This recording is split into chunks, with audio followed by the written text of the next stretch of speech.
नमस्कार दोस्तों, आप सभी का स्वागत करता हूं चैनल रणभूमि मैथ्स में। दोस्तों, आज वर्क पावर एनर्जी का दोस्तों बिल्कुल फाइनल पार्ट लेकर आया हूं। सभी प्रकार के प्रश्न कराऊंगा बस एक वीडियो में। सभी नए नए टाइप के क्वेश्चन होंगे, तो मैं उम्मीद करता हूं आप सभी से कि बिल्कुल शुरू से अंत तक वीडियो में बने रहें। दोस्तों, हर एक क्वेश्चन को बारीकी से समझें, प्रैक्टिस करें। इतना ही कर ले दोस्तों, मैंने वीडियो में जितने भी वीडियो में मैंने जो भी न्यूमेरिकल बताया है, बस आप उसे ही थॉरली करते जाए ना दोस्तों, आपको एग्जाम में और किसी चीज की जरूरत नहीं पड़ेगी। तो चलिए दोस्तों, सीधी बात, नो बकवास, स्टार्ट करते हैं वीडियो को।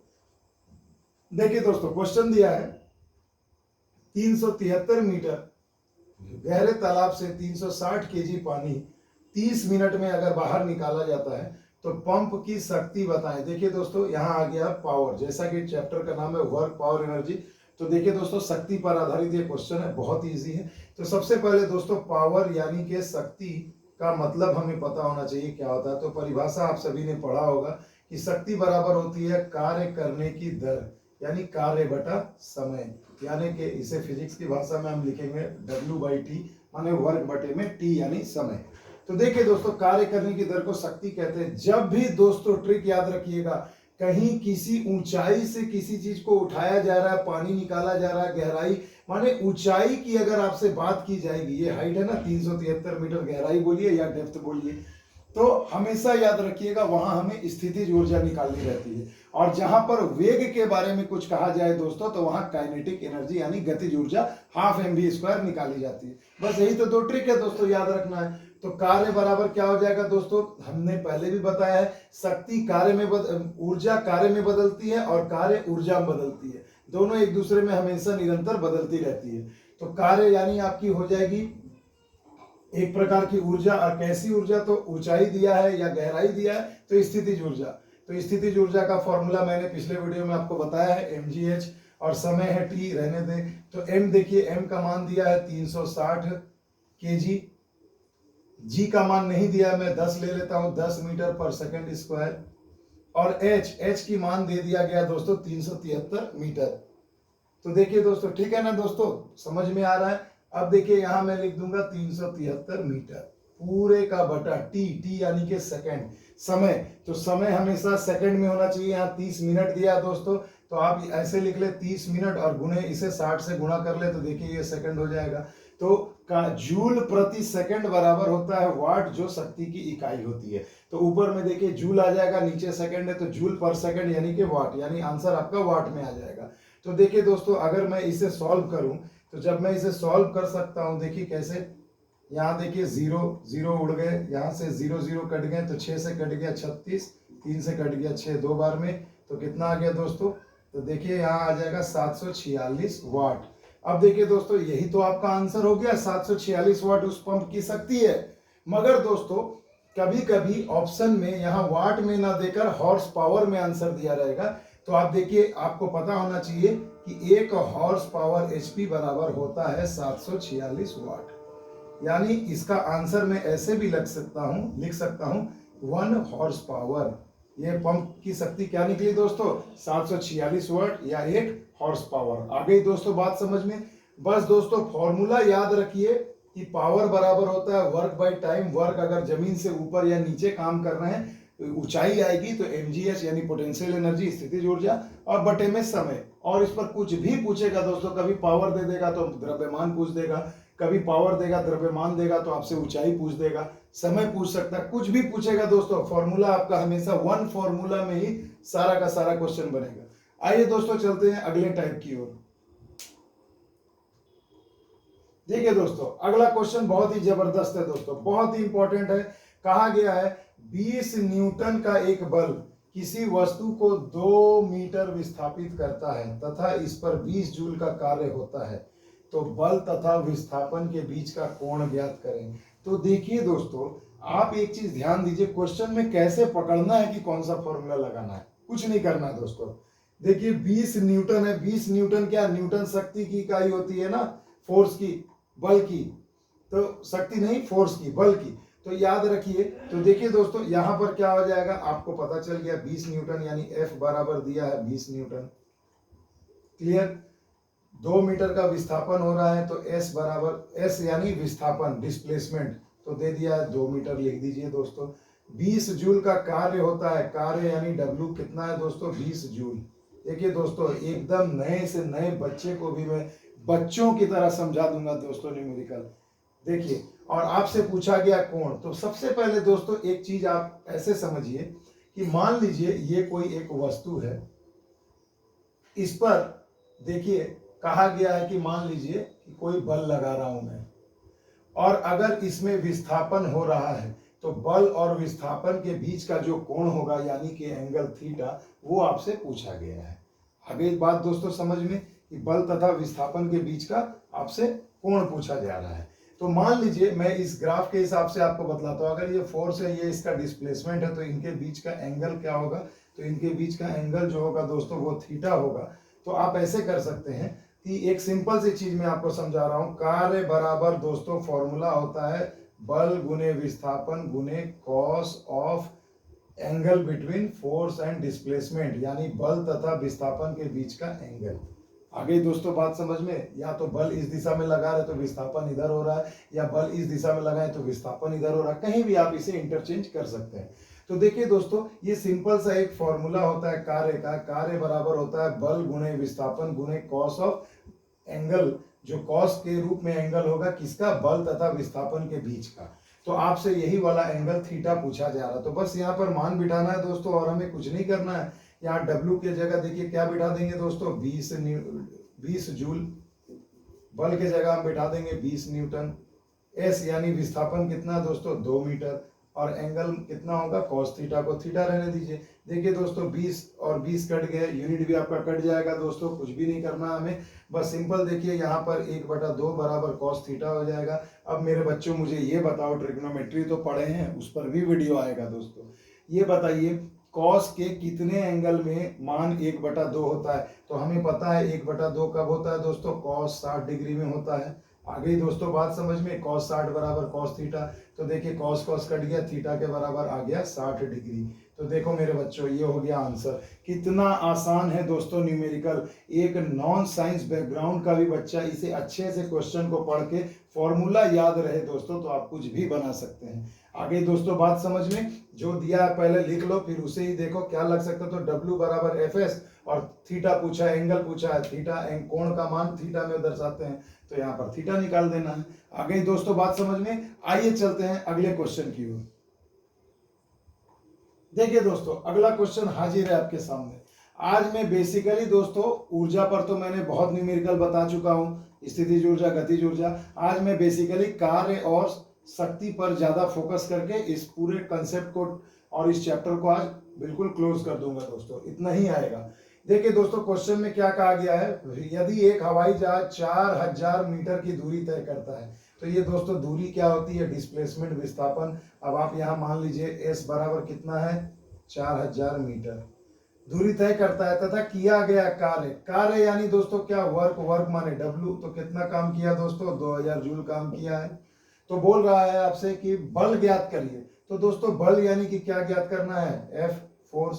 तो अब मेरे बच्चों ये मुझे बताओ, अभी मैंने आपको एक फॉर्मूला बताया ना, W बराबर होता है F गुना S कॉस थीटा।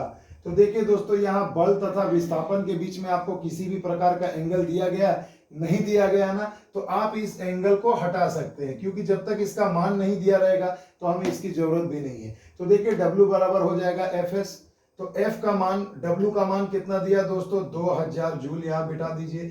F का मान आपको निकालना है, S आपको पता है कितना दिया है, 4000 मीटर।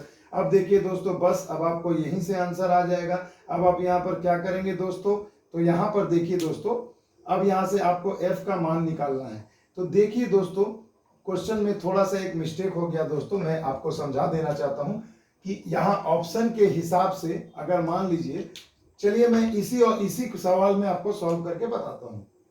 यहाँ 2000 की जगह 20000 जूल होगा दोस्तों, अकॉर्डिंग टू क्वेश्चन एग्जाम में आया हुआ है। मैंने यहाँ मिस्टेक से 2000 ही लिखा, चलिए 2000 में ही बना देते हैं, क्या दिक्कत है दोस्तों।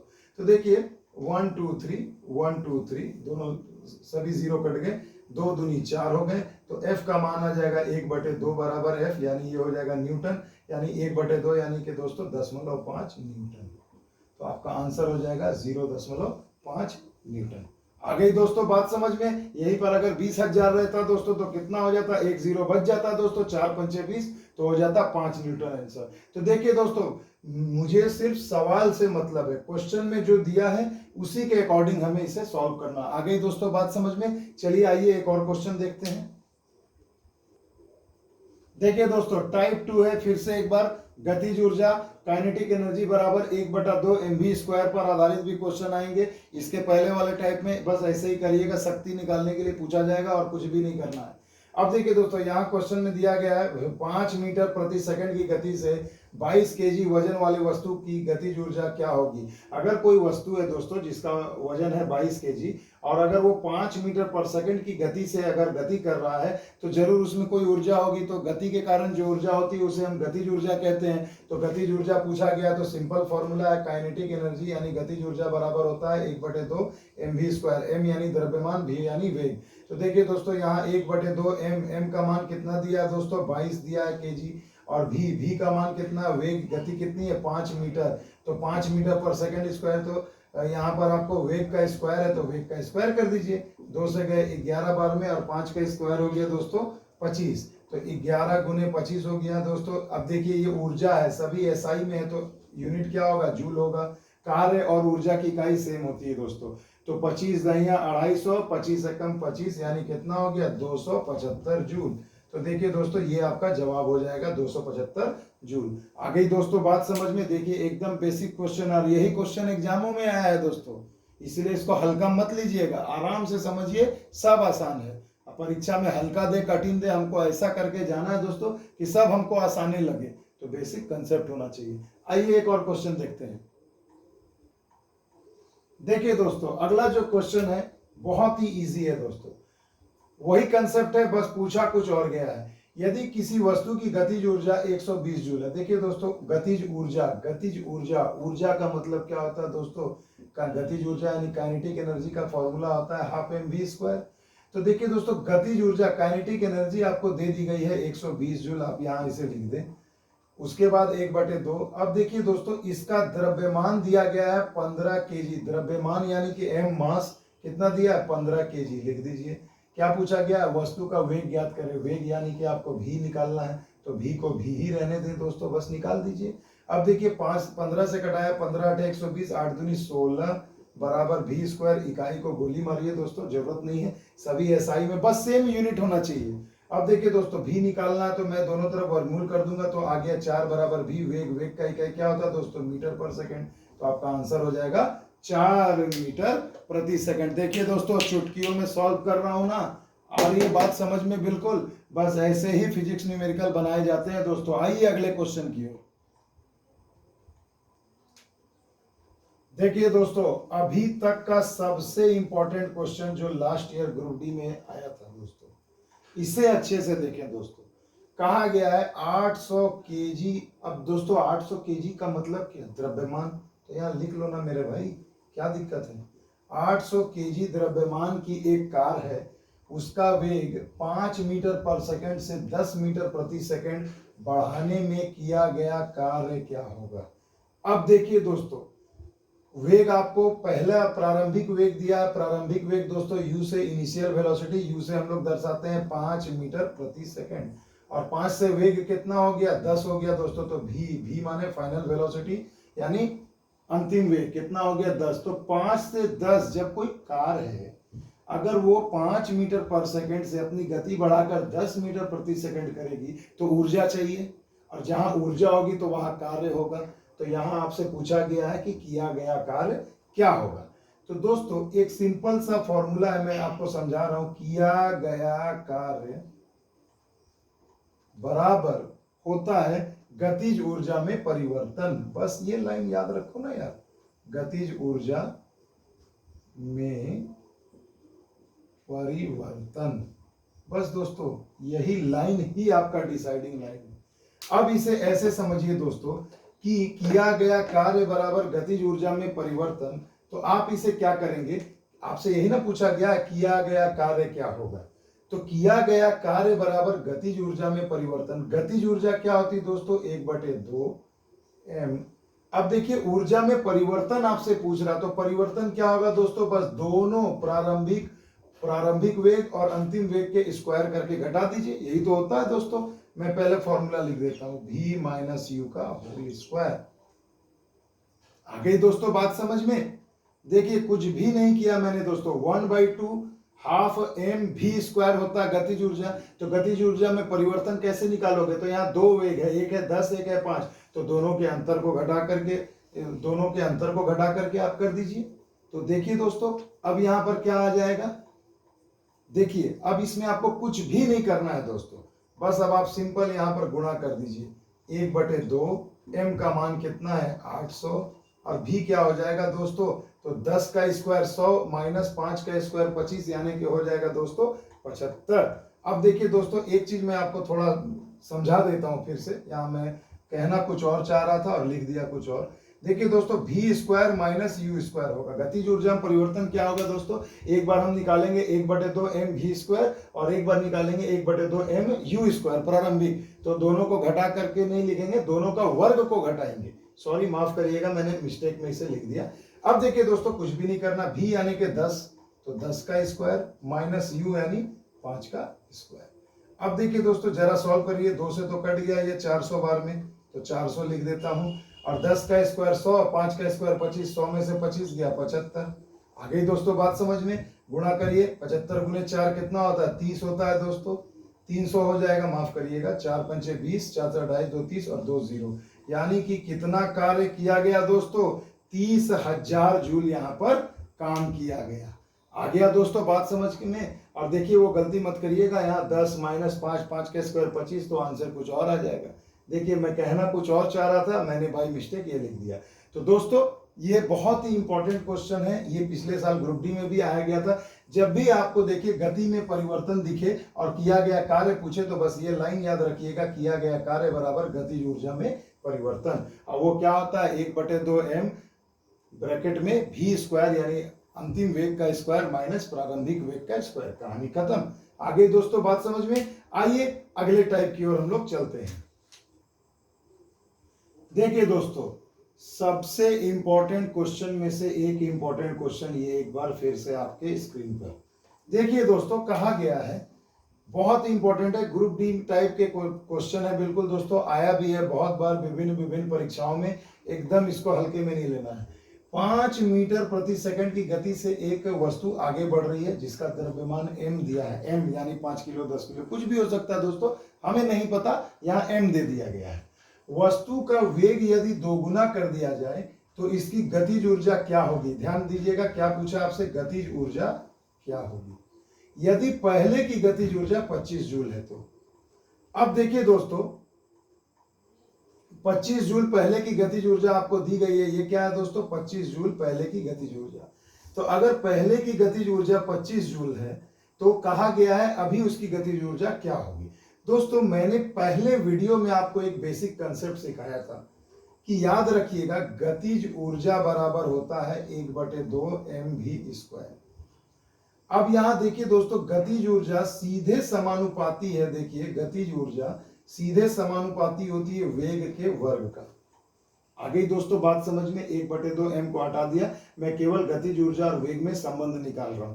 तो गतिज ऊर्जा क्या होती है, वेग के वर्ग के सीधे समानुपाती होती है। अब मेरे बच्चों मुझे ये बताओ, अगर वेग अभी है 5, जब वेग 5 था तो गतिज ऊर्जा कितनी थी 25। अब बोला जा रहा वेग को यदि दोगुना कर दे, यानी दोगुना यानी वेग को जब आप दोगुना करोगे दोस्तों तो यानी उसका तब नया वेग, तब नया गतिज ऊर्जा क्या होगा। अगर मैं इसे, ये भी है, अगर मैं इसे 2 भी कर दूं फिर स्क्वायर करूं तो हमारी गतिज ऊर्जा कितनी आ जाएगी दोस्तों, 2 का स्क्वायर 4 भी स्क्वायर। तो देखिए ये गतिज ऊर्जा जो है मेरी पहले का वेग का कितना गुना आ गया दोस्तों, 4 गुना ना।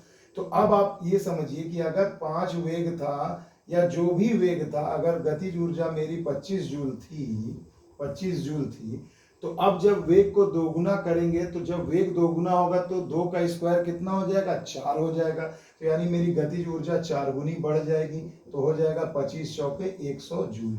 तो ये आपका आंसर हो जाएगा 100 जूल। ये सब मैं आपको बस कंसेप्ट समझा रहा हूँ दोस्तों, वरना इसे बनाने में कुछ भी नहीं चाहिए। द्रव्यमान की तो हमें जरूरत ही नहीं है, बस वेग पता है। वेग अगर मान लीजिए 2 गुना बढ़ा तो 25 चौके 100, अगर बोल दे वेग को 3 गुना कर दिया दोस्तों, तो आप क्या करेंगे? तो देखिए दोस्तों, यहाँ पर सिंपल सी चीजें, 3 गुना करेंगे तो 3 का स्क्वायर 9 हो जाएगा, 9 से मल्टीप्लाई कर दीजिए तो 25 9 कितना होता है? 225 जूल हो जाएगा। आगे दोस्तों बात समझ में क्लियर है दोस्तों? तो देखिए इस टाइप के क्वेश्चन बहुत ज्यादा पूछे जाते हैं दोस्तों एग्जाम में। आइए एक टाइप और मैं आपको दिखाता हूं। आइए दोस्तों, ये बहुत ही इंपॉर्टेंट क्वेश्चन है दोस्तों। देखिए दोस्तों, सभी क्वेश्चन इंपॉर्टेंट ही करा रहा हूं, तो ये नहीं कि मैं क्वेश्चन छांट के करा रहा हूं। मैं जितने भी क्वेश्चन करा रहा हूं ना दोस्तों, सभी एग्जाम में आए हैं और यही कंसेप्ट, यही लॉजिक, यही टॉपिक पर ही आएगा, इससे बाहर कुछ नहीं आएगा दोस्तों। देखिए कहा गया है 70 केजी के भार को उठाने के लिए 9800 जूल की ऊर्जा का प्रयोग किया गया। तो देखिए दोस्तों, पहले लिख दो ना, m बराबर कितना हो गया? 70 केजी। ऊर्जा आपको कितनी जरूरत पड़ी दोस्तों उठाने के लिए? 9800 जूल की ऊर्जा। ऊर्जा यानी कार्य। तो भार को कितनी ऊंचाई तक उठाया जा सकता है? तो मेरे बच्चों मुझे ये बताओ, यहाँ पर कौन सी ऊर्जा आएगी? अभी मैंने आपको इस वीडियो में मैं पहले भी आपको बता चुका हूँ कि जब भी जमीन से ऊपर या नीचे उठाया या गिराया जाए दोस्तों, तो याद रखना हमेशा वहां पर आती है स्थितिज ऊर्जा, और स्थितिज ऊर्जा का मान होता है mgh। आई बात समझ में दोस्तों? क्लियर है? जब भी जमीन से ऊपर किसी चीज को उठाओ या नीचे गिराओ, तो कुछ भी, जब जहां पर हाइट की बात आएगी दोस्तों, देखिए कितनी ऊंचाई तक उठाया गया, ऊंचाई, हाइट की बात जब भी आएगी क्वेश्चन में दोस्तों, तो समझ जाना वहां पर स्थितिज ऊर्जा का प्रयोग करना है फॉर्मूला। तो पोटेंशियल एनर्जी स्थितिज ऊर्जा बराबर होता है mgh। स्थितिज ऊर्जा आपको दे दिया गया दोस्तों 980 जूल की ऊर्जा। तो यहाँ पर आप लिख दीजिए 980 जूल। देखिए सभी की इकाई एसआई में है, इसलिए मैं इकाई नहीं लिख रहा हूँ। एम आपको कितना दिया गया दोस्तों? 70। जी का मान जब दिया गया है तो 9.8 लेंगे, और अगर मान लीजिए आपको दिया गया है 10 तो 10 लेंगे, नहीं दिया तो 9.8। मगर दोस्तों यहाँ पर जी का मान 10 लेने के लिए कहा गया है। अब देखिए दोस्तों, कहा गया कितनी ऊंचाई तक उठा सकते हैं भैया? तो लो भैया, सीधी सी चीज है, 9800 है, मैं यहाँ इसे कंप्लीट कर देता हूँ। अब देखो भैया, कुछ भी नहीं करना है, ये 0 0 0 0 कट गए, 7 से गए 14 7 98। अब देखो भैया, एक कॉमन सी चीज है, ऊंचाई या गहराई की इकाई क्या होती है दोस्तों? एसआई इकाई मीटर होती है। तो आंसर हो जाएगा 14 मीटर, यानी कि ऑप्शन नंबर ए। कि अब आप इसे किस ऊंचाई तक उठा सकते हैं? तो देखिए 14 मीटर की ऊंचाई तक उठा सकते हैं। तो देखिए दोस्तों, मैं जो ये आपके लिए प्रयास कर रहा हूँ दिन रात, तो इसके बदले में मुझे बस आपका लाइक और शेयर चाहिए, और कुछ नहीं दोस्तों। सब्सक्राइब करिए, ज़्यादा से ज़्यादा बच्चों तक मेरे इस चैनल को पहुंचाइए, ताकि उन्हें भी लाभ मिल सके दोस्तों। तो पार्ट 1 में मैंने आपको करा दिया था दोस्तों ऊर्जा पर। पार्ट 2 में कुछ शक्ति से रिलेटेड इंपॉर्टेंट सीढ़ी चढ़ने वाले क्वेश्चन कराए थे, और पार्ट 3 में दोस्तों बिल्कुल आपको कंसेप्ट क्लियर करके सारे टॉपिक को क्लियर कर दिया। तो दोस्तों, अगर मेरा ये वीडियो आपको अच्छा लगे तो ज़्यादा से ज़्यादा शेयर करें, सब्सक्राइब करें, लाइक करें दोस्तों। बस इसी का भूखा हूं दोस्तों, और कुछ नहीं चाहिए मुझे आपसे। बस आप एग्जाम में नौकरी ले लो भैया, ना मैं आपको पहचानता हूं ना आप मुझे पहचानते हैं। बस दोस्तों, करना क्या है दोस्तों, मैं आपकी मदद कर रहा हूं, बदले में आप मेरी मदद करें। तो चलिए दोस्तों, मिलते हैं नए वीडियो में अगले दिन, नए कंसेप्ट, नए लॉजिक के साथ। तब तक के लिए दोस्तों, जय हिंद, जय भारत।